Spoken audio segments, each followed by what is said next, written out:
We expected Mosport to be rife with pitfalls, and boy was it ever. Between the intense battles and the unforgiving nature of the track, it bit its fair share of drivers. While the layout shares little in common with it, today's race at Mid-Ohio will similarly challenge our competitors' technical prowess. We'll see who's got the chops as we get ready to watch Round 5 of the Lotus 79 Sunday Grand Prix Series, and you'll see it all live here on the Global SimRacing Channel.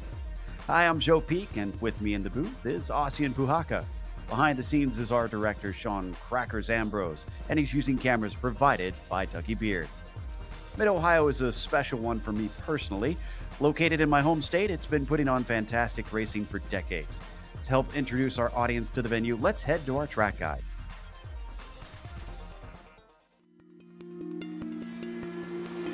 Welcome to the Mid-Ohio Sports Car Course. Located halfway between Columbus and Cleveland, Ohio, this track has become a road racing staple in the Midwest. Despite its name, one of the biggest events of the year here is usually the visit from IndyCar. The full 2.25 mile version is what is most frequently used, but it also includes a chicane layout and a short course. While each one officially has 13 turns, they do have distinct differences. The chicane layout was the only version for the first part of its history, in which the keyhole included a bus stop style back and forth jink on its entry. The short course simply bypasses the whole keyhole section altogether. The various turns have some rather famous names, such as China Beach with its downhill braking, inviting you into its eponymous sand trap, or Madness, which is a single file set of S's with drastic elevation change. There's also the carousel, and this more than 180-degree turn offers a variety of lines that can be taken. Perhaps the most unique feature of the track is that in the real world, starts are rarely taken on the pit straight. Instead, the green flag is given along the backstretch where an extra flag stand sits. Naturally, sports car racing is the main staple of the venue, but motorcycles have a long history here, and in more recent times, NASCAR has started to hold races at the track. It also hosts driving schools and days for amateur racers to get on the circuit. The Buckeye State is often more closely associated with dirt track ovals, but the amount of history and prestige in Mid-Ohio's events make it just as worthy of notoriety in the region.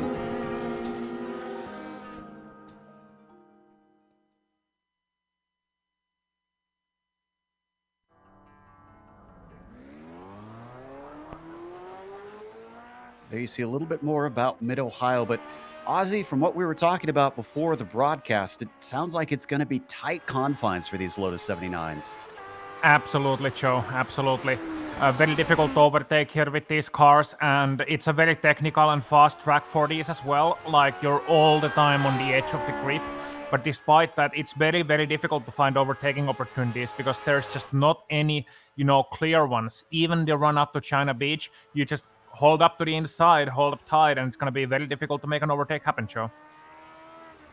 You have to watch out and see if anybody manages to get something snuck in there. Hopefully we will get some action, but let's take a look at our championship before we get to the racing itself. And while you might see Ascari Arena up at the top there, he is not here today. He's had some hardware problems, so he won't be able to race. Fastolampi will have a chance to try and make up some ground. Freesia has moved himself up into third. Andy T falls down. Well, he doesn't actually, moves up a little bit, I should say. His win last week definitely boosted him up. Severi Seppa rounds out your top five, but definitely some quick names up there.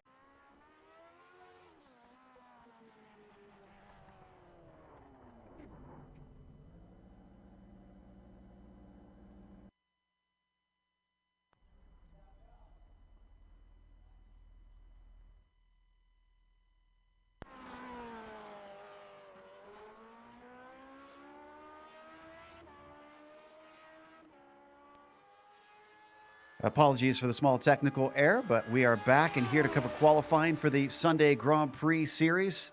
Lotus 79's out on track, and Freak Tenkate holds the provisional pole. While we're looking at Vadio Congas, he's been bumped down to third just now. Severi Seppa finds himself a little bit of time on that second lap. And now Andy T up to the top spot on his first lap around. Yeah, so things happening all very quickly. Vainiokangas still out on the second lap. Andy T, I believe, is out there as well in his second lap that he is. So let's see if these guys can improve. Now it's a bit of a nip and go, nip and tuck for these guys if they can improve on that second lap at all. But certainly Vainiokangas at least trying to go faster than the 1 minute 12.4. Ideally faster than 1 minute 12.2. Can he do it? Yes, he can improve a little bit. However, no position gain for Eetu, so that's his qualifying efforts done. Just 1/10 between first to fourth place currently.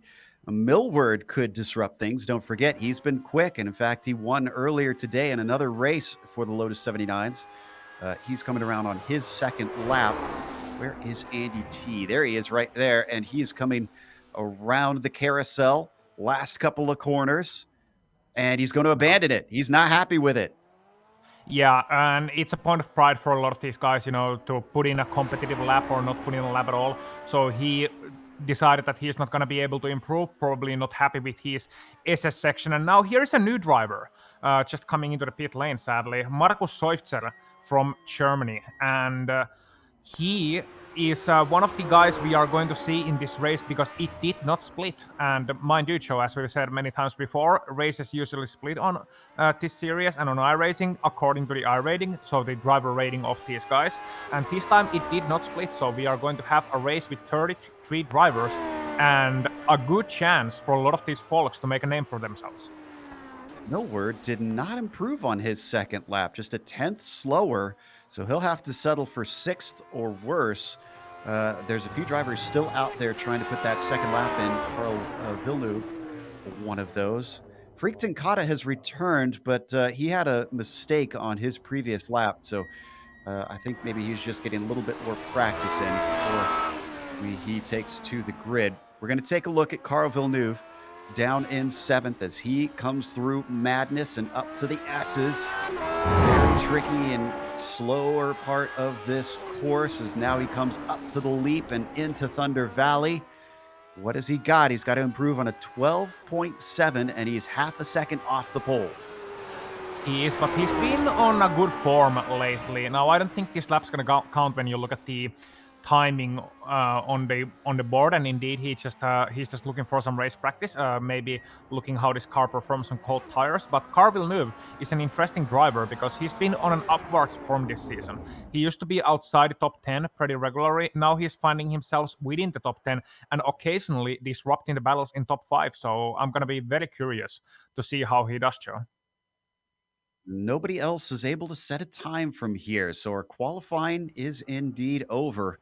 Let's go through our rather large field here today for round 5. Andy T is going to be starting on the pole with Freakton Kate next to him on that front row. Severi Seppa has the number 1 on his car, but is only good enough for 3rd in qualifying. Eetu Vainiokangas in P4. Juanmi Costa, good enough for 5th. Alex Millward, probably a little bit disappointed with only 6th place in qualifying. And Carl Villeneuve starting behind him in P7. To his outside, it'll be Peter Koneski.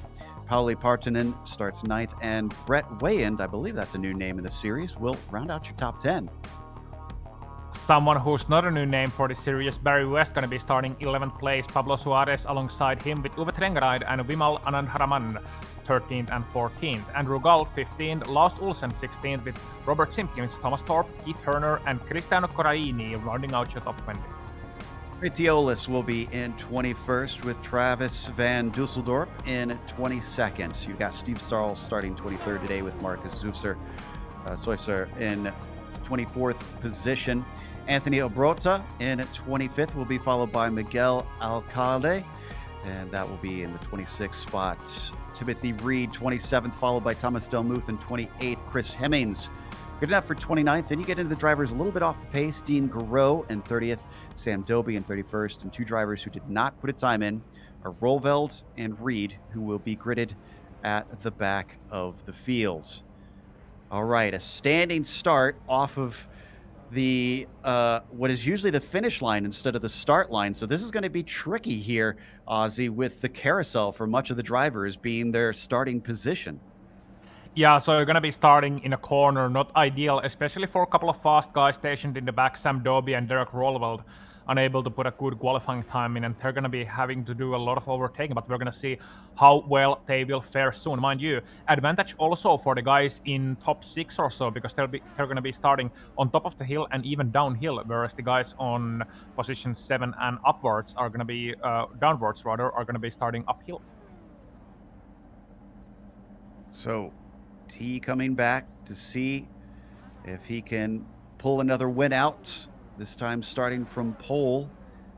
And he's well ahead of Millward, who he started ahead of last time and unfortunately lost to. As all of our drivers are now out on the grid, engines start to rev, lights are up. Green flag is out.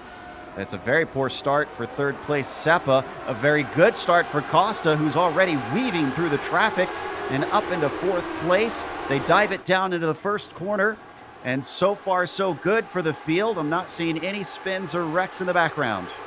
Nope, everybody made it through clean. The keyhole for the first time. A few attempts down on second place as Seppa took a look on Freakton Kate. Didn't quite work out. Might have a battle back there for Vanio Congas's position in fifth. Millward already on top of him. He looks to the inside as everybody in front of him going to stay single file, but can't quite outbreak the number 5. No, can't quite. You have to make the rain while make the hay while the sun shines in these opening laps with the cold tires. It's going to be your best opportunity, as we mentioned earlier. Overtaking very difficult here at Mid-Ohio. So they're going to be trying to catch each other off the guard while they still can. A little bit of a gap forming behind Andy T. We saw a slide over the leap from Freakton Kate, obviously feeling the pressure from Seppa behind. And they're into the carousel for the first time as they come back around to complete lap 1. Still very packed up behind our leader, despite him pulling a little bit of a buffer. Yeah, it is, and I'm looking at P number 5 and 6 with Alex Milward. Oh, big slide for him, but he holds it together. Alex Milward, I was just saying he was very close to Eetu Vainio-Kangas. Well, he was a little too close, compromised on the entry of the corner and, making a mistake, and now is in the claws of Carl Villeneuve and potentially Peter Konieczny as well. So not the start Alex Milward needed for this race. Just as impressive, Villeneuve and Konieczny backing up without losing the car and not hitting him. Partanen got shoved off track, unfortunately, as Konieczny was distracted by everything happening in front of him. Peter, though, is a little wide coming into China Beach. Doesn't lose the position, but clearly unnerved by everything that's been happening. Yeah, meanwhile, up in second place, I'm looking at the times, and Seppa is clawing closer and closer to 10 cats now. With him just 3 tenths behind on the last SS section. He's putting a gap between himself and Juanmi Costa as well. So, Freakton Kate, we know him as a fast qualifier, not necessarily as the most consistent racer. He's had a couple of podiums here and there. He's been happy with those, but usually he's been slowly falling backwards through the grid. And with Andy T stretching out a little bit of a lead for himself, I think Severi Seppa will be anxious to make his way past the Dutchman, unless the Dutchman can find himself a little bit more flight. So, real quick, don't need to go to it, but Simpkins got shoved off by Van Dusseldorp in the carousel. Both were able to continue. We're going to continue to watch this battle as we come down the backstretch towards China Beach on board with Severi. Doesn't look like he's got anything for Tenkate as they break for that right-hander. Both of them pushing as hard as possible, though. Driver falling backwards, unfortunately, is Barry West with a phenomenal qualifying, but not able to back it up. He's gone from 10th to 12th here in the first couple of laps. Yeah, he is, and he's in a great battle here as well. You look at these guys with Uwe Trengeride, Barry West, Pablo Suarez, Andrew Gold as well. Andrew Gold, a new name. Certainly looking like he belongs here. So we got a couple of guys who are usually in the second non-broadcasted split, trying to make a name for themselves, as I mentioned earlier on. Brett Wayand and Andrew Gold, as well as Vimand Anand Haraman, the cleanest out of those names. Clearest with them being well into the top 15. So that's what I was mentioning. Great chance for these guys to show that, despite our lowly R rating, we belong here pace-wise. And you usually find diamonds in the rough in series like these. And once again, with the pack forming across the first corner and coming into the keyhole once again, they are really holding themselves together in this pack. So I'm not seeing any excessive overtaking opportunities. I'm not seeing anything, any trying too hard, anything like that you usually get with these new guys. So, showing their experience despite it being their first or second broadcasted race.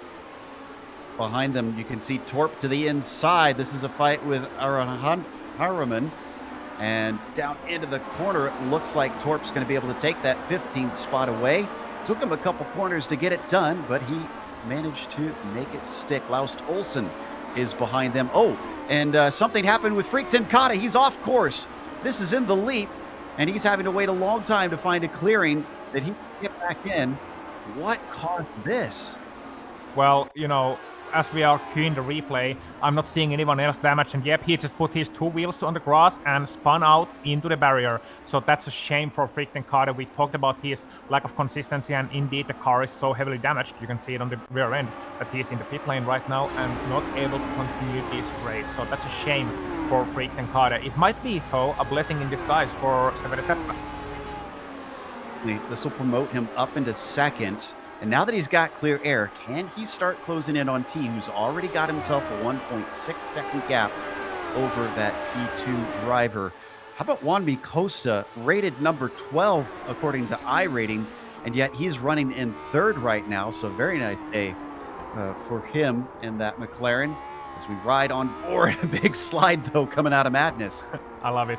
I absolutely love it. And Juanmi Costa, he's been fast before. Don't be fooled by his lowly R rating. He's been fast before, and he's a bit of a specialist. Got the James Hunt knockoff helmet, and certainly driving like Mr. Hunt as well, turning that McLaren around the track. And, he's not afraid to use up those rear tires, and it might come back to bite him towards the end of this race. But right now, he's not looking too bad. He is trying to stay up to Severi Seppänen and trying to hold Eetu and Alex behind him as well. And so far, so good for Juanmi Costa, not really losing too much time last time around to Severi Seppänen, just half a tenth of a second. So really tight up front with Severi catching 2/10 up to NDT. So, this is when these drivers are starting to settle in, Joe. This is when the car is gonna start to feel a little bit slower, and this is when you're just trying to, manage everything. We're in a managing phase. However, looking at the pictures right now, Joe, this doesn't look like managing with these guys. Wayand, unfortunately, has got a little bit of pressure, more than pressure. Oh, and he may have lifted there as Trangarade is easily able to overtake him down into China Beach. So I'd been keeping an eye on this one. I'd noticed that Ove had been gaining and gaining on that number 25. Now he's managed to get through. So next on the list for him is Parton. Oh, what a big slide for Wayand. He holds on to it, but now he's got West close behind. Yeah, so he's gonna be starting to feel the pressure. Must say, an excellent qualifying for number 25 there. Managed to qualify himself inside the top 10, which is always an achievement in a grid like this, but now starting to slide a little bit back as the race rolls along with these guys having a better race setup. Potentially Brett maybe trying a little bit too hard with his tires, sliding all about and overheating them. So, thankfully he's got Barry West behind him, who's an experienced racer and as such will not throw any, any overly hasty moves and can also adapt reasonably well, can Barry. So if Brett makes a mistake, he doesn't have to be worried about some rookie running into the back of him. A little bit of a train starting to form behind him, though. It's not just West. That's Suarez, Good, and Torp that are also involved. Unfortunately for Suarez, he might have pulled up to his outside. How deep on the brakes can he take it? Andrew tries to go for the over-under, but he's on the wrong side of the track once again as they swing it through Madness. Everybody trying for every bit of grip possible. Thankfully, not too hot of a day, 95 degrees Fahrenheit on the track surface. So, and there he goes. He did a Freak Tenkata tear, did Pablo Suarez. We saw it on live pictures. He put two tires on the grass coming into the hump or jump or whatever you call it, the leap, I think, and then just, sliding wide. That is a very treacherous place for these drivers because you're turning as you're approaching the corner, and that's what can very easily happen as we are jumping closer to the front. This is the battle for P4. Eetu has Millward underneath that gearbox. They're going to come out of the keyhole where you need that critical corner exit. Alex not doing much in the way of inroads that time, it seems, although he'll pull a little bit of slipstream as they pick up speed, 155 miles an hour, and then they'll break back down as they swing it through China Beach at about 80 miles an hour. Oh, and he gained a lot through that portion as Millward looks very good on the brakes. He does indeed, and this is where you see the difficult section once again as they are coming to it. So you're turning right, a flat-out right-hander really, and Alex getting a little bit loose there and just setting himself up for the leap. And that's a blind entry. You don't see the exit, so it's very easy to go a little bit too far to the left on the entry, or it's very easy to also go a little bit too far to the left on the exit because the car is getting very light as you go over the leap. Hence why it's called the leap, probably because you're feeling like you're almost jumping there. And as such, it may not look like much on TV screens, but it's a very, very difficult corner to get right. Turn one down towards the keyhole. This is almost forming into a three-car fight because Vani Okongas continues to close on Costa ahead of him. So this could be to settle the last spot on the podium. Look at him square it off. Millward really trying to come off there hard, a little too hard as the rear kicks out on him. Yeah, once again, Millward maybe crumbling a little bit, trying a little bit too hard to get that good exit, going wide and just a bit of a slide. Thankfully not losing too much time, but still making a mistake. And so also is making a mistake Juan Costa going a little bit wide on China Beach. So, these guys starting to really put it on the edge. And this is where things get interesting. Eetu is faster than Juanmi right now. He can see it. He can see Juanmi trying very hard. Does he wait for a mistake or does he try and force an overtake? He is able to see that Juanmi is going very wide on some of these corner entries. So maybe a crossover is a possibility here. They start thinking outside the box as they come through the carousel. Still, will he be susceptible if he tries to start attacking on Wanby? Will that open the door for Alex potentially? It does if you can't get it right. That's the difficulty of being in the second place on a three-car train. You have to make, when you go for an overtake, you have to make it stick, or else you're coming under threat to a guy behind, from a guy behind. That's why, usually when two cars leading the three-car train are having a battle, the loser usually loses not one but two positions because the guy behind can time in that popcorn position, as they say. He can time his attack and he can, find a good gap to go into. If guys are going side by side, he can just focus on the exit and pick up the guy who's worse off.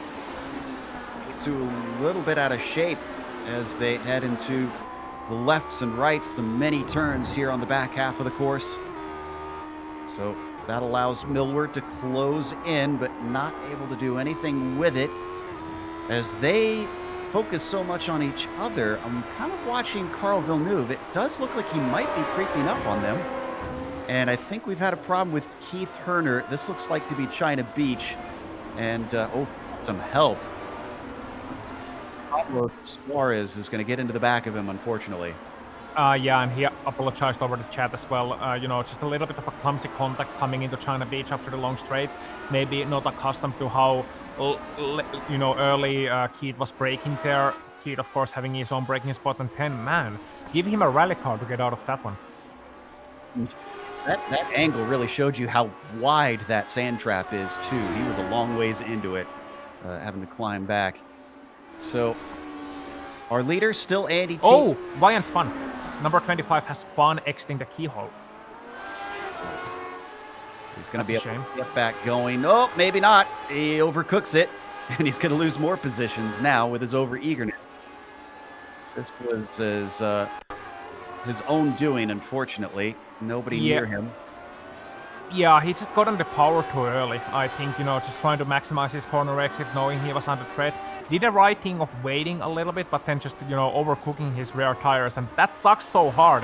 That's so easy to do. But when it happens, you look like such an amateur, and you feel like such an amateur too. So he's now stuck behind Sam Doby, actually. And this might not be a bad place to be in at all, because Sam Doby, he's been quietly making ways from 31st to 19th, now 18th, as he got past Brett Wayne.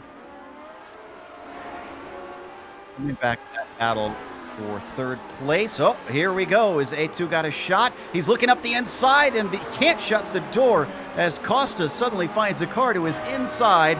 As they come off the corner, he tries to maximize the exit, but he's in the grass, and that's going to cost him the 2 spots that Ozzy was just talking about, because there goes Millward. Millward might get 2 himself. He's got a cone. Juanmi got a cone stuck under his front wing as well. So that's gonna compromise him a lot. Flew off, it looks like. Oh, they come together. Viney Okonkis gets shoved off course, and more spots lost for Costa as Konecki and Villeneuve sneak through. And Costa's damaged as well. So here you can see it with Viney Okonkis and Millward battling. Millward got the inside, and then Costa trying to take the inside line. Just sliding a little bit wide on the braking and hit air to Viney Okonkis. Really a clumsy contact. Costa, of course, trying to get his positions back, but he could have been a little bit further away, trying to, not make that happen, make that contact happen. And Costa, a lot of damage in his car as well. He's dropped a long way back, as is Air to Viney Okonkis. So that's a real shame now, with Air to relegated all the way back to what I believe is 8th place. Yeah, it is, behind Uwe Trengride. Listen to that opening wreck at Mid-Ohio for the IndyCars this year. So we now see Uwe with A2 right behind him, coming into the keyhole. A2 should have the pace as long as his car isn't too damaged from those bits of contact. I mean, it didn't look like he would be damaged too much by that, because thankfully it was a pretty straight contact to his left rear wheel. And that left rear wheel is big and sturdy. It doesn't get damaged very easily, and as it didn't damage any components on his car, I'm not sure about the underbody due to going through the grass, but it didn't damage his wing, and as such he should have his pace. But as we said before, overtaking very difficult here, and he's got Uwe and Pauli now right in front of him. Now I'm sure he's faster than Uwe, but being faster is one thing and overtaking is another thing, especially as we know how fast Uwe can make that car go on a straight line. Clearly he's fast today, because despite qualifying in 13th, Trengrade is up to 7th position here. So he's been having a great day, to be honest, as they come to complete another lap, not even halfway through this thing. But we've seen a fair bit of action, I must say. Yeah, and we're going to be seeing even more action, because already the leaders are starting to catch up to the first group of lappers. Dan Giroux, in fact, if he can get cameras on number 30, he's now in front of Carl Villeneuve, who's losing a bit of time overtaking him. Peter Konecki making it through him as well. And that's going to be a recurring problem with a 33-car field. And he is going to catch even more and more of these guys as we are coming to the middle portions and later portions of this race. So that's going to be something we get to talk about for the first time in a while. We had a problem with Reed and Van Dusseldorp, the 33 off track, and they made contact, it seems. Van Dusseldorp is not unfamiliar with those car contacts, as this is the second one we've seen so far. This one, though, was him trying to return to the track. Here it starts, coming through turn 11. Okay, so here he is just going a little bit wide, trying to get out of the way, and then just, grass is slippery. And here's what can happen when the grass is slippery. That's just really, really clumsy, and I'm sure, not gonna be too hard on Travis there, because that's a really, really silly error to make, but that's also a pure error. And you must be feeling like an idiot after that one, to be honest. And one should be, but really, it's easier done than said in that case. Yeah, and he might have to send some flowers to Reed, because he's had to tow after that, so his day is done. Meanwhile, as we continue to watch this fight for 4th position, Villeneuve, recently promoted up here, still has his mirrors full of the number 9, but the 9 isn't close enough to be able to attack as we now ride on board with the helmet cam. That we do, and you can really see the undulations of this track as we are watching from the helmet cam. And here you can see also, if we stick with this, coming to the right-hander here, that's the entry to the lead. And you can just how little you can see. You're coming to a right-hander, you want to take it all the way to the left, but you know the curb is gonna end before the corner entry point, and you've seen a couple of guys already take it to the grass there. You can gain a tenth, even 2/10 of a second taking the wide line there, but it's also a big risk. And that's really show what Mid-Ohio is all about. It's a very technical circuit, and it's a lot about risk and reward. How big of a risk are you willing to take to reap that reward of a couple of tenths? No, did Barry West have an issue? Yes, he did, with Gould, the number 23, both of them off course, and once again in turn 11. Oh, you know what? I think this is lap traffic. Yeah. So we got Danjiro in front of them, and Barry West just trying to find an overtake, being calm, being the veteran driver he is, biding his time. Unfortunately, behind him, Andrew Gould just not able to anticipate how slow the lapped car can be, and you know what? There was Thomas Thorpe involved in that one as well. With Barry West taking the brunt of the impact, not being very happy at all, and why would he? Yeah, especially after he was having such a great race. He was looking at a good points haul today. Oh, and did Vanio Congas manage to get by Tangerade? He's trying. He's side by side and into the S's. Unfortunately, he runs out of grip and has to settle back in behind. Yeah, so Eetu already trying to get that pass on Uwe Trengeride, not able to find it on the Norwegian quite yet. But Eetu in that Ferrari, he is certainly looking hot on the heels and trying desperately to get that 7th place back for himself. Now, Uwe going very wide on the penultimate corner on the main straight. He may have a chance in the first corner, Joe. If he tries it, he will. Gonna be very brave if he does try it, and he does. He's given space. Trangerade goes the long way around, but that's going to switch back to the inside of the keyhole. It's a drag race now up the hill, braking into this 180-degree turn. Can he get it back? He's trying. Powering up the corner. Wow. And it still continues a little bit better for Eetu this time, but the slipstream for, and is he going to squeeze him off? He has to give him space. The car is there. Trangerade comes back at it, just barely squeaking through. It continues on for the 3rd corner and the 4th corner. Trangerade still not giving this one up. He's making them work for it behind them. Costa could have a shot as they go 3 wide through the lap traffic. Is no one willing to give way here? And finally, Eetu gets it done. iRacing top 10. Number 1. Here you go. Forget all about those oval clips. Forget about the 4 wide finishes. We see those every week when we are at super speedways. This is motor racing. Wow. What a battle between Eetu Vainio-Kangas and Uwe Trengeride, and good job by Thomas Delmuth in that ABBA-sponsored ADS cars getting out of the way when he saw the guys coming 2 wide, momentarily 3 wide, still made it through, and Eetu really, he had to put it all on the line. Over half a lap they were side by side, and I think it is possible to overtake at Mid-Ohio. You just need to work for it a little bit harder than you saw, Joe. Certainly, and both of them were working hard. That was high-quality stuff. Vanio Congas already stretching away, though, now that he has clear air. Ahead of them, remember Villeneuve and Koneski? Well, they're still battling with one another. Andretti has lost the lead. Oh, what happened there? I'm gonna check it. I don't know. I just noticed we were hyping that battle. I'm gonna check it. So inherit top spot. We've got the replay. Let's take a look. This had to have been some sort of mistake. Yeah, he's coming into the leap here, and you can see it on the back half of the track. And he's coming into the leap here, and is he gonna do the same thing that Freak and Carter did? Yes, he is. And that's a nice save. Unfortunately, still finding himself more close to the barriers than he would have ever wanted, and as a result of that, losing the lead and losing the 2nd place as well. So that means we have a new leader, and it is the Smith, Severi Seppä, ahead of Alex Milward and ahead of Andy T. And Andy, you know what? I know that has to suck so hard, but at the end of the storm, there is a golden sky. Well, he's still on the podium. We've seen he's had decent pace. He's within 2 seconds of Milward. Could he manage to get at least 1 spot up? Seppä, by the way, has not had a win yet this season, so this will feel good if he can just hold on to this for the latter half of the race.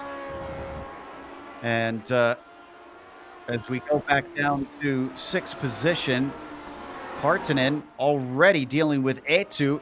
Remember, as we go by some cars that are off track, that's Reed once again, along with a very slow Hemmings. We'll go back to that later. Not sure what happened there. Partanen, who has been promoted to 6, is going to have to fight hard to hold on to this one if that last battle is anything to go by. Yeah, those lapped cars having a little bit of an issue with Reed going wide and Hemmings, just getting out of the way from the leader. So I must say the lappers have been mostly handling this quite well so far. No blue bombs, as the leading drivers like to call them. Really putting their messing up the leading battles, as we have Vainio-Kangas here now really putting the pressure on Partanen, and I can't help but imagine this will be short work by Eetu Vainio-Kangas, already getting alongside on the outside and Partanen here on the inside, trying certainly to hold on, but Eetu should get the better exit here and should get the run around the outside, and he does. Much easier than last time. Yeah, really. But even still, I'm amazed. A2 is certainly making it look easier than we had predicted in terms of passing. Had to go a little defensive on Partanen down at China Beach just to cover him off. I wonder if Ove could get something. Is Pauly damaged here, or this is unusual that he's being caught really hard suddenly? I'm not seeing anything, you know? I'm not seeing anything on the front wing. I'm not seeing anything on the rear wing. It could be that he's driving with a conservative setup as opposed to, you know, getting the wing off, because he was 9th in qualifying. He's now up there on the 7th place behind Eetu, with Uwe Trengeride right behind him, and I'm gonna really have to wait and see how he does as the race progresses along, because he's slow right now, but it could be just, you know, him trying to manage his car towards the end of the race. It could be him having a you know, higher downforce setup that doesn't work so well when you're right behind someone. And as you can see in turn number 1, Uwe Trengeride losing a lot of time. He's gaining that time on the straights, but he's losing that time on the fast corners. So Uwe's only chance is to really send it in here. And oh, you can see Uwe taking a much better line in the keyhole. And though focusing on that corner exit, squaring it off, and that gets him a very good run down the back stretch. Trengeride starts to reel him in. I don't think he's going to be close enough. Yep, he takes a little bit of a look just to show himself in the mirrors, but it is all for naught. Yeah, so keyhole is really... It's not a weird hairpin in a sense.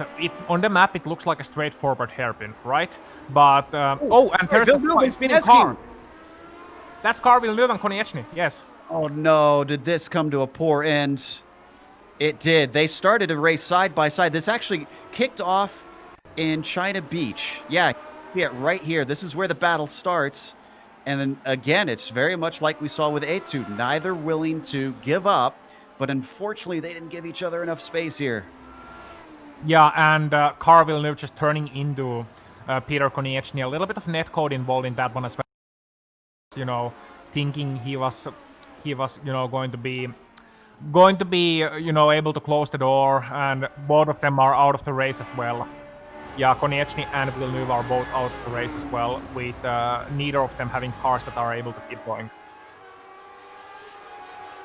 Right back to that 5th place, well, now 5th place battle. A2 promoted up to 4th. Partanen up to P5. Trengeride still working on it. The more the time that he takes to try and pass this 11th, though, the longer he is going to lose touch with the 5. Because it seems like A2's really got the legs here and is just pulling a decent gap between himself and Partanen.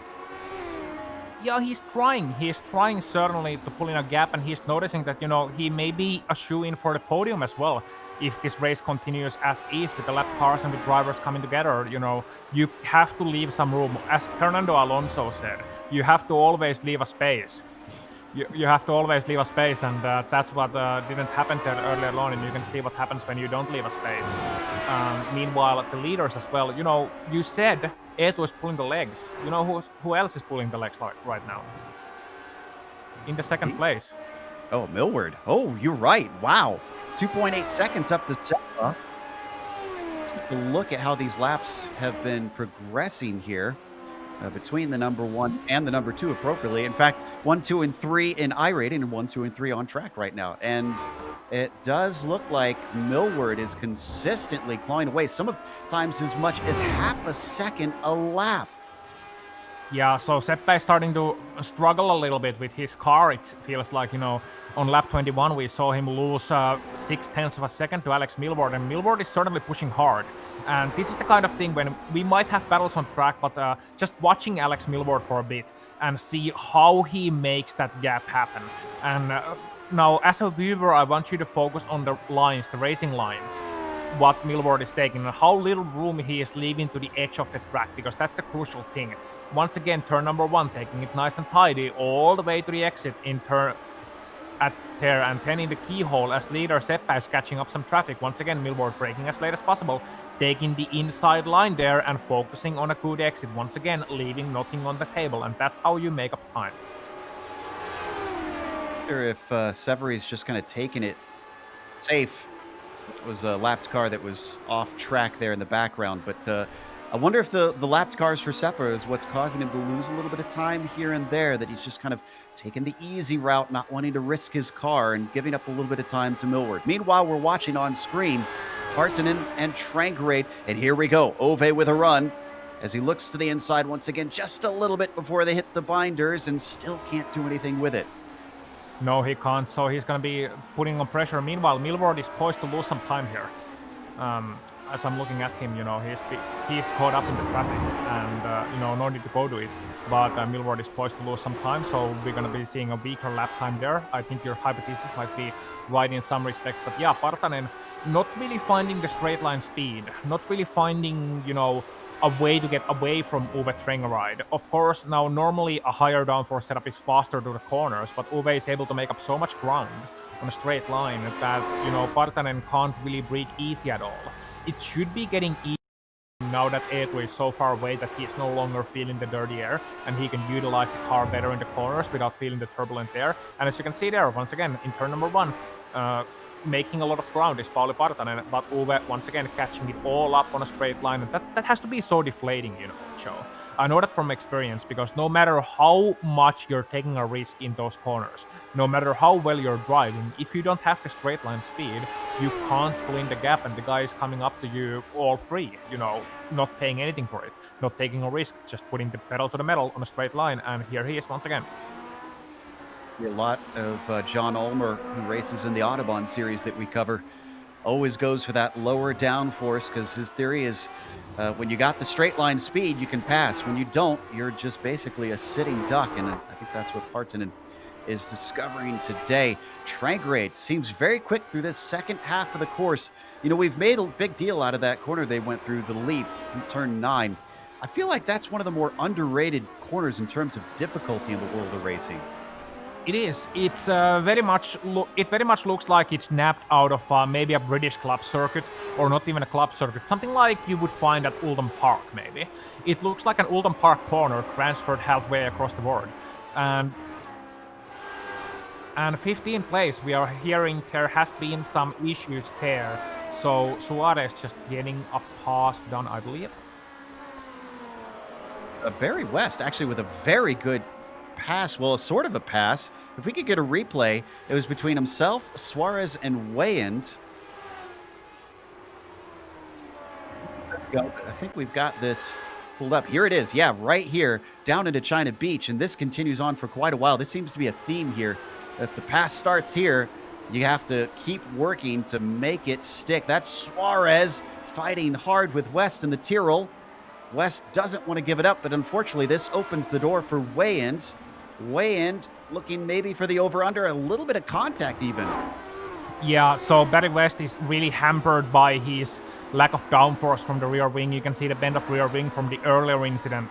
And as a result of that, Barry West having to give up those two positions easily. But it might be not over yet for these guys, because, it's a great train from Andrew Gould, Sam Doby, Cristiano Craini, Pablo Suarez, Brett Weyand, and Barry West, and they are going to be battling even more as this race progresses. And can I give a shout out to Sam Doby? He is an organizer, one of the organizers of this series, one of the guys behind this great Classic Teams Championship idea of distributing these drivers into teams and paint schemes. And in this race, not the greatest of qualifying, but he's up from 31st to 12th place in a track where overtaking is about as easy as going into a party in COVID era. As we watch Sam continue his climb, and looks like he's trying to see if he can get by Gould, which is 4th position. Now I'm trying to figure out, is that a Hesketh that Sam has? Is that the paint scheme that he's currently donning? Oh, I think it might be, but just give me 30 seconds and I'll check it out for you. I don't see the teddy bear on it, and so that's what kind of throws me off. But it looks similar, I want to say. It might be one of those Formula Aurora paint schemes, or Formula 2 paint schemes that are from the lower ranked series that some of these drivers still choose to don. So, as the number 10 continues to try and hound Gould, he's... Oh, I got the answer. Okay. It's from 1981. Formula 2 NL Lista racing team. I like it. I really like it. It's a very too. appealing paint scheme. Meanwhile, that battle for fifth with Partanen. I thought it was going to kick off here. Trangrade had a fantastic run and then backed out of it. But they're being joined by Juanmi Costa. You can see They the number are. 12 starting to gain. Oh, Dobie! Dobie's in the wall. Dobie's in the wall, and there was contact between Sam Dobie and Andrew Gould. I just caught it from the edge of the commentary booth window, and here we go into the replay. We just talked about the beautiful paint scheme, and that beautiful paint scheme is not so beautiful anymore, Joe. Sam Dobie is... he's going to get a great run out of turn number 1. Andrew Gould just really messing that corner up. Dobie is going to look to the outside here into the keyhole. Yes, he is. And then as they come into the corner, Gould just, going a little bit wide on the apex. Dobie maybe not giving quite enough room, but it's tight entry and going up on 2 wheels and going into the wall. So it was so good for so long, and then it turned so bad. He's after such a great effort too. That is such a shame. Meanwhile, I'm looking once again at Partanen because he's been providing so much action here towards the end of the race. And every single time, this is where Trangrade gets tantalizingly close at one of the best places to overtake, holding the inside. Now back to the racing light. Partanen feels safe enough, and Trangrade keeps backing out of it when I think he's got time left on the straight. I mean, at what point does he just #send it? I don't know. I mean, he's going to have to lick the stamp first. But, Uwe Trangeride, he's certainly biding his time with this one, and he doesn't want to risk it really. Because while he's getting close and close and close, he's not really finding the chance, and he's seeing some lapped cars coming up too. There's a big pack between Antonio Brota, Keith Turner, and Kyle Reed just ahead of them, and this might provide opportunities if Partanen gets stuck behind them in the corners. Now, if they are clever, they'll let the leaders by on the next couple of straights, but if not, then Uwe Trangeride might be able to keep up to Pauli Partanen in these twisty sections where he normally loses so much time, and as a result of that gets a free pass on the next straight. And yep, that's good job Kyle Reed getting out of the way first, but still 3 more to go. On screen, Trangrade is pushing. The car got all sorts of loose coming out of turn 1. I think that cost him a little bit as he's not nearly as close. Now, one thing that we do have to keep an eye on, watch that tower on the left side, because Alex Millward has been chopping away bit by bit and is at some points within a second of Seppa. Yeah, he is. And look who's joining the battle between Partanen and Uwe Trangeride. Sorry to cut you off. I know it's an important thing when leaders are catching each other up, but that's Juanmi Costa now behind them. And Juanmi is in a popcorn position, so Uwe is really starting to soon feel pressured into making that move you mentioned earlier. More lap traffic in a really bad place. This is Estelle Muth. Is he going to time it right? Oh, almost for all of them as he gets caught out, but doesn't lose too much time. And then up next, it's Abrota. It is, and Delmuth once again being involved in a really hairy situation, mind you. He was involved in that 3 wide when Vainiokangas made his fantastic overtake earlier on. And now on Uwe Trangeride actually, and now he once again had to get out of the way in a tricky position to avoid Pauli Partanen, Uwe Trangeride, and Juanmi Costa. And Costa breaking really late into the keyhole, thankfully able to avoid Uwe Trangeride, but now Uwe is closer than ever to Pauli Partanen, who is able to get a little bit of draft from Chris Hemmings, but not too much at this stage. Oof. So is Hemmings going to be a hindrance though through Madness and the S's here? Oh, great call by Chris! Wow, look at that! Yeah, good job. And he really, he may be named Hemming, but he didn't want to be a lemming there and throwing everybody down a cliff. They didn't hem and haw. But anyway, as they come over the leap one more time, Trangerade not getting the opportunities he's been hoping for. This has got to be frustrating, but he's been in these situations before. We know he's been a fast driver, and there's a mistake he's been looking for. Off the carousel goes Partanen.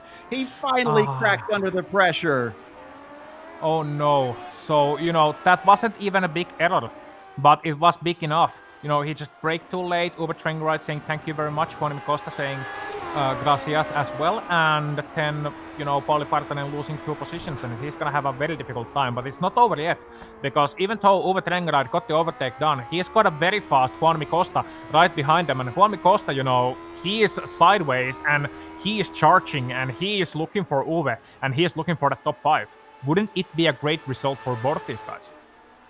Remember, Costa's trying to come back through. He started in 5th position. He's down in 6th. He's just trying to get back where he began this thing.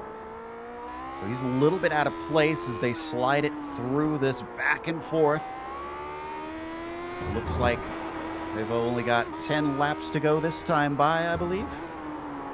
Yeah, it says so on the top left of the screen. So 10 to go we got, and these guys really trying to make the best out of those 10 laps, with Trainride and Costa really getting closer and closer to each other here. And look at the gap that's formed between top 3 and everybody else. I mean, that just goes to show you how on the edge you have to be to really be fast at Mid-Ohio, because that's not a thing that normally happens.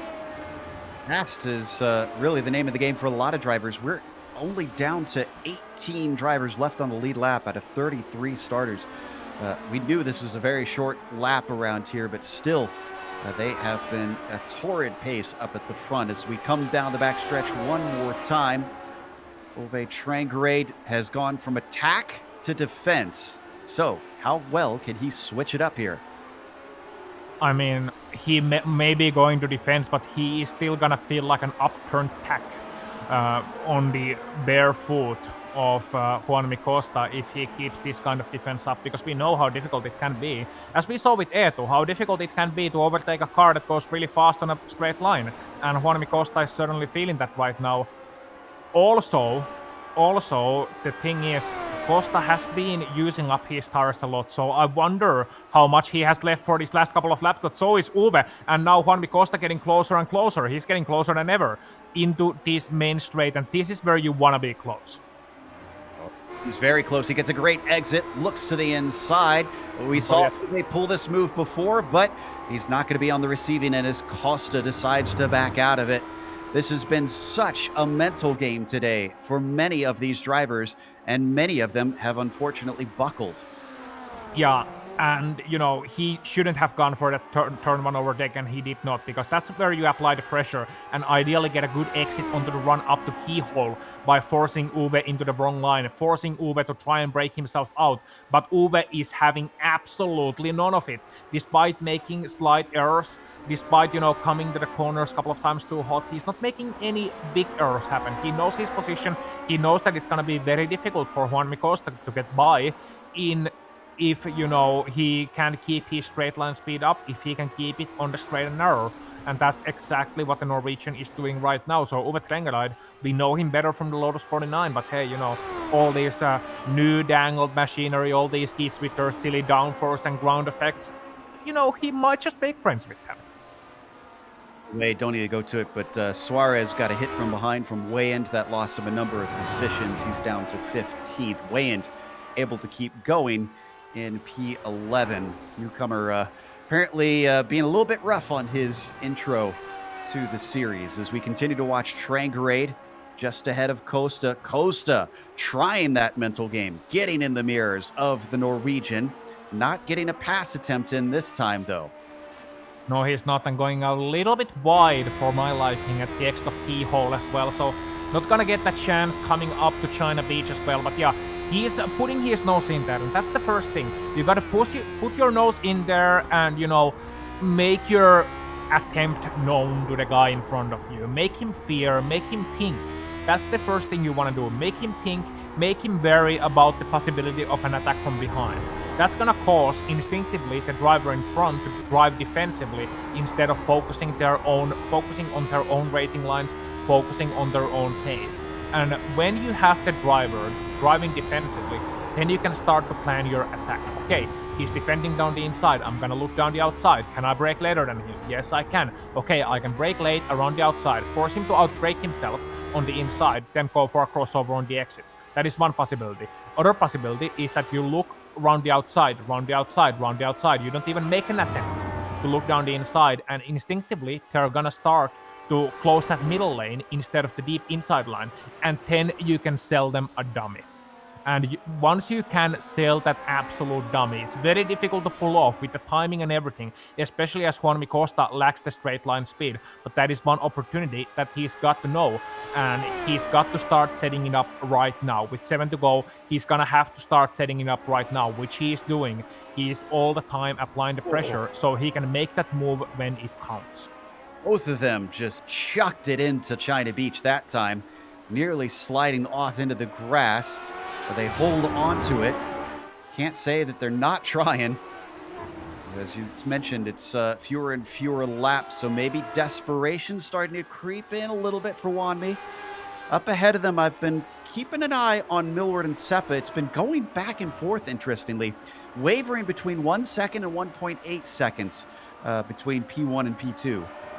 Yeah, a lot of traffic for these guys in the last couple of laps as well. They are just cleared the last batch, and next up they have Rolleveld and Suarez, with Rolleveld actually outside of their screens. No need to go to it, getting past Suarez. This is the best opportunity. Sorry, Costa is very, very close, and Trangrade knows it. He covers the inside. Is Costa going to try and pull some of the moves you were talking about? Around the outside, looks to square it off, get the run off the corner. He's going to have a great opportunity. Can he do it into China Beach, Ozzy?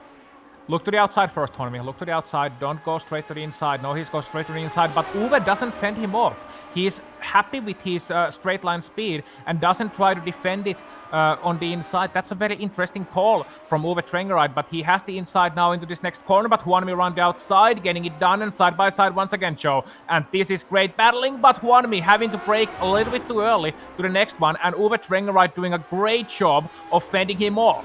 Wow. And look at how loose Juanmi's rear is. And you know what? I think that is from all the marbles that they've been running through.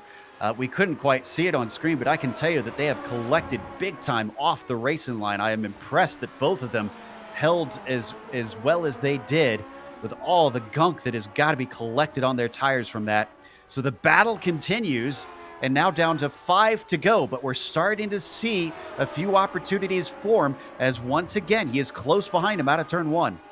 But he clobbered that inside curb. You don't want to do that. You want to lick the curb. You want to be on the touching distance of the curb, but you don't want to touch it. That unsettles your car just a little bit for such a fast corner. I think Juanmi would have been even closer had he not done it. But once again, he is having a chance. Now, is Uwe going to be more conscious about defending that inside line?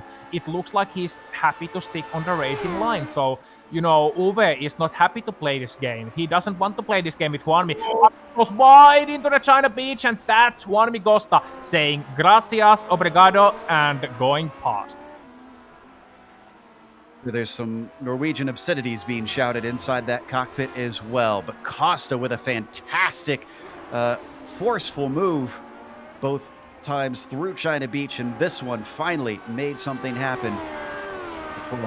5th. Let's take a glance at our leaders. We haven't watched them because, well, they haven't been as close as that fight we were glancing at for P5 for so long. 4 to go. Millward still holding at about 1.2 back. He can see Seppa up in front of him. He's been able to see him for quite some time, just not able to do anything with it. Unfortunately, they've got a battle for position in front of them now, so this could change the complexion of this lap traffic. Yeah, Markus Seufzer and Timothy Reed as well. Actually, not a battle for position. They're on different laps, but Timothy Reed still, you know, just trying his best to harass Markus, I suppose, there. And trying, you know, his best to, I suppose, stay out of the way of Severi Seppa as well. And here he go. He lifts on the outside, and Severi Seppa saying thank you. And he also lets Alex Millward by. That's a great job by Timothy Reed, recognizing the situation and recognizing that this is not a battle he wants to interfere with. Right, now Severi needs to get past Markus Seufzer as soon as possible, preferably before turn number 1, but he is not able to pull that off. And Trangrade just got by Costa. Wanmi made his own mistake. Almost spun out in almost the exact same fashion. And Trangrade and Ove just slipped right on by. So here you go. Juanmi not even at an attack range, really, you know, Uwe not really at an attack range. He cut that curb on the inside, did a great job of saving the car, and Uwe Trengeride saying, oh, look at that, China Beach and making a mistake. Where do I remember that one from? And taking the position back. So Juanmi Costa, now it's time for, I think, some Spanish obscenities. Or Portuguese, I don't know. As he continues to stay, we unfortunately won't be able to continue to cover this because Millward is as close as he has been all race long. He won the last one, but that was being up front. This time he's got to fight and attack to get by Seppa. Oh, and he is pushing hard. You can see that car squirming over the leap.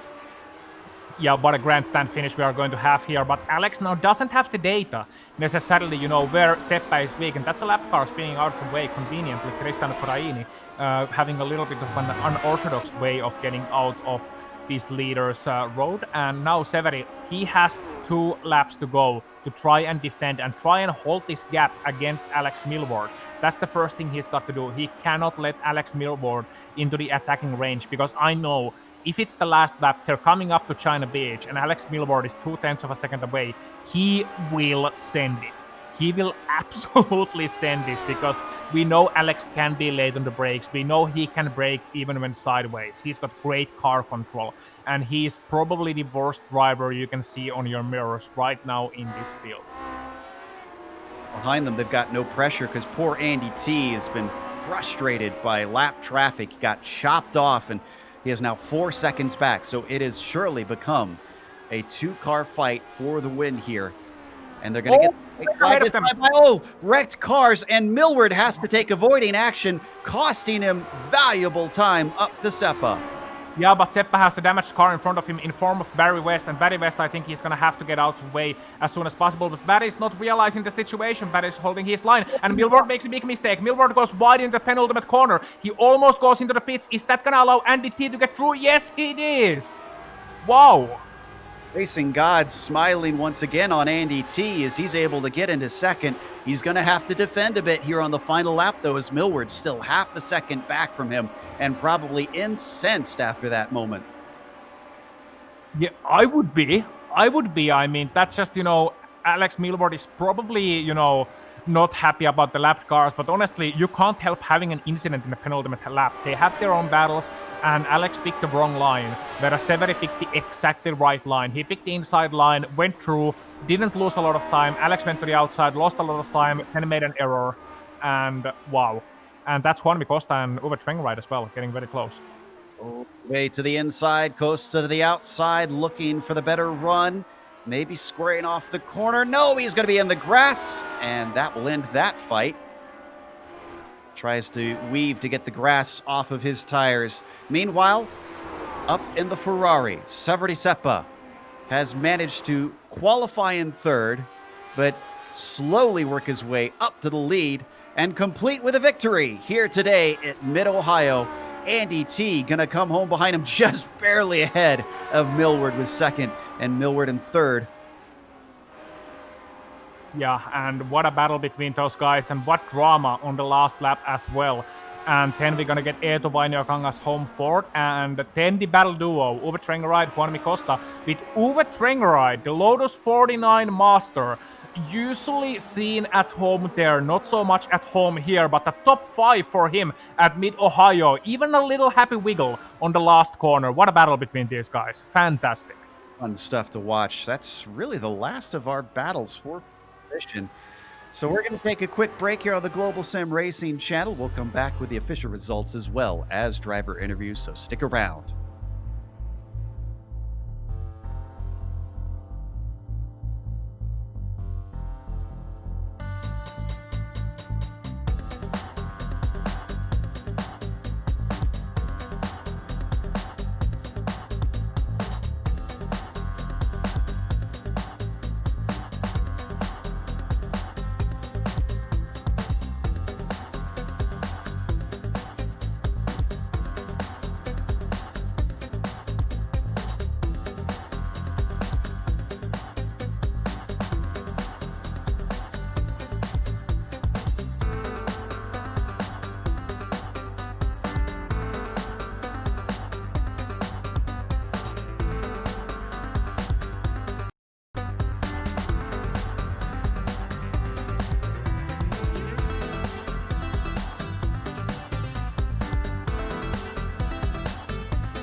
Welcome back to Mid-Ohio. We had a stunner out here today. So much for not being able to pass here, because there was certainly some phenomenal overtakes, with Seppa managing to overtake 2 cars to win ahead of Andy T, who put it on the pole and still couldn't convert. But this time he finished ahead of Alex Millward, just barely. Alex, a little bit upset after the end of the race, it sounds like, but he went from 6th to 3rd. He can't be too disappointed with himself. Ivani Okongas finishing 4th. And how about Trangarade? All the fighting that he did was for quite a result, from 13th to 5th. Juan Costa with P6, and Pauli Partanen finishing in 7th. Thomas Torp got a little bit of damage and still managed to climb from 18th to 8th. Laust Olsen as well, 16th to 9th. And Anand Rahaman finished in 10th. Brett Wayand gonna finish 11th after starting 10th. Also the last car on the lead lap. So one lap down, we have Barry West 12th despite his damage. Derek Rolwell 13th. Andrew Gold 14th. Kraini, Theolis, Simpkins, Doby, Sars, and Keith Herner rounding out your top 20. And the rest of the car is gonna be 2 laps or more down. Choke. That is pretty much all of our field that had a bad day, and many DNFs behind them as well. So we've got our winner ready to talk to us, Severi Seppa, taking his first victory of the season. So let's pull him in and see what he thinks of how that race went from his perspective. Severi, my goodness, your first victory, that has to feel good. But you certainly had some pressure from behind. Alex continuing to chop away. Were you sweating at all? Not really. More concerned for the cars in front. Lapped cars. You certainly sound like a cool cucumber after that one. It looked like it was a race that required you to really just focus ahead and try and put the good laps in, especially once you got into the lead. I mean, is that kind of what went through your mind, just not worry about whatever's happening behind you? Yeah. During the mid race, my car was a bit unbalanced, but in the end, it was pretty good to drive. This will give your championship hopes a shot in the arm. You were sitting 4th coming into this one, but obviously this will help boost you a little bit up the order. Looking forward, are there any other strong tracks that you think you could repeat a victory on? I'm not sure really. I'm quite unfamiliar with the tracks this season, but we'll see. Well, congratulations once again, Severi, and hopefully we get to talk to you some more this season. Thanks. Clearly representing Finns very well there in that number 1. And we've got Andy T with us for second place, as Ozzy is going to talk to the Brit. Well, Andy T, you walked on through the wind, you walked on through the rain, but at the end of your dream, there was no golden sky. How does the second place feel? Meh. Yeah, it's gotta be feeling that way. You had a lead for so long, and then you just threw it away in the middle of the race under no pressure. Were you just trying to hot lap there, maybe extend your lead, or what? Okay, I wasn't pushing. Okay, so you weren't pushing, then why did you make an error? I do that thing that Teemu has a habit of doing, where you think about everything but the corner in front of you, and all it takes is a wheel on the grass, and that's that. I'm just so annoyed because I've done that twice today. 2 free wins, basically. Yeah, judging by your answers, the interview wasn't the part you were thinking of, huh? No. Yeah. Honestly, it's just frustrating because, I mean, I think my setup is basically perfect if you're in clean air. It was all down to problem in chair, not problem in car today. I think when I was pushing at the end, when traffic wasn't murdering me, I was easily feeling like I was the fastest guy on track, but it was too late at that point. Yeah, it's gonna be gutting, but there's still gonna be chances. There's still gonna be great races coming up. So, how much confidence does this pace give you for the rest of the season?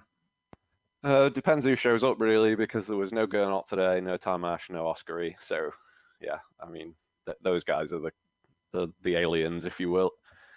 But yes, sure, it's confidence building, providing I can get rid of my brain fade issues. That's the main problem. Yeah. Well, anyway, thank you, Andy. And well, if you have any greetings or anything you'd like to say, then feel free to do so. Yeah, pro tip, don't spin all by yourself, Alex. Yep, that's a very good tip. That's a very good tip. Top tip from Andy Teeter and Joe Pick. He's gonna be next talking to our third place driver. The driver who at one point was very close to trying to challenge for the win. As we pull Alex Millward here into the booth. Let's see if we can get him in. There we go. We've got Alex with us now. Alex, it sounds like there was a little bit of frustration at the end. You were gaining and gaining, and you and Andy seem to have something to kind of commiserate on with the traffic. Yeah, loads of sheep. It seems like. Oh, go ahead. Sorry, I got choked up. It's tough on a track like that when it doesn't split and people are 7 seconds slower. I think there was a guy on the grid saying it was his first time in this car today, which tells you a lot. It's pretty selfish, really. If you're not going to give us the respect to do some practice, just jump in. I mean, you're going to see stuff that happen like that. Very, very upset about how the end of the race went there. You managed to climb from 6. Was that qualifying a bit out of character for you, or is that your maximum pace? Oh, John, no, come on. You know I'm easily the fastest guy in the UK right now. No. I had no qualifying pace at all. I haven't been practicing much. The race pace was really surprising, actually. I just put a bit more wing for the qualifying, but no, it didn't work out. The guys coming through as well, Peter, a few others behind coming in. So it's really tough. People put the practice in and they show it on track how quick they are. I know you're probably hoping for a little bit more than the bottom step of the podium, but is there anybody you want to thank for today's race? Congrats to Severi and Andy and everyone else who finished cleanly, and just you guys and Dirty Talk, etc. Thanks for coming and talking to us. This has been 3 very interesting interviews, as I think we're going to do one more with Vani Okongas before we go, who finished in place. He also had quite a fascinating bit of battling. Aussie's going to try and see if we can get some words out of this Finn. I'm sure we can. Eetu Fruitti, Vainio Kangas. Well, you started 4th, you finished 4th, but that's not the whole story. Yeah, definitely not. Bit of a unlucky contact with Juan in the beginning, and yeah, that's pretty much ruined my race. But yeah, good grind to back to 4th though. Yeah, you had an amazing battle with Uwe Trenger right there, and one of the best passes I've seen all season long. Was it always the plan to, try and hold it alongside him as long as possible and eventually try to force your way through, or was it just happening of the circumstance? That was pretty much the happening. I think it started all the way from the start finish line, the battle, and yeah, just that was fun. I mean, that's one way to put it. Okay, Eetu. Well, there's a lot of races to go this season still, a lot of chances for you to climb up on that podium. Who would you like to thank at this occasion? Do you want to send any greetings? Andy for sure, for we pretty much set up, or he set up the car this week for me, so that was a big help, and I got the fastest lap, I see. So yeah, that was Andy was a huge help this week because I got too little practice this week. So yeah. Okay, thank you, Eetu, and good luck next week. Thank you. And I think that's gonna be a wrap, Joe. Is indeed. We're going to close out today. Man, this is actually some of the more entertaining interviews we've had for a while in the series. Certainly some talk that's going to be happening in the forums after this one. But we're going to close out with a reminder that you can advertise with us here on GSRC by checking out the link in the description below if you want to get your company on air. And a big thank you as well to the Lotus 79 community for bringing us back for another season of coverage. Also, we want to thank the companies that provide the software and the hardware for our broadcast listed here on your screen.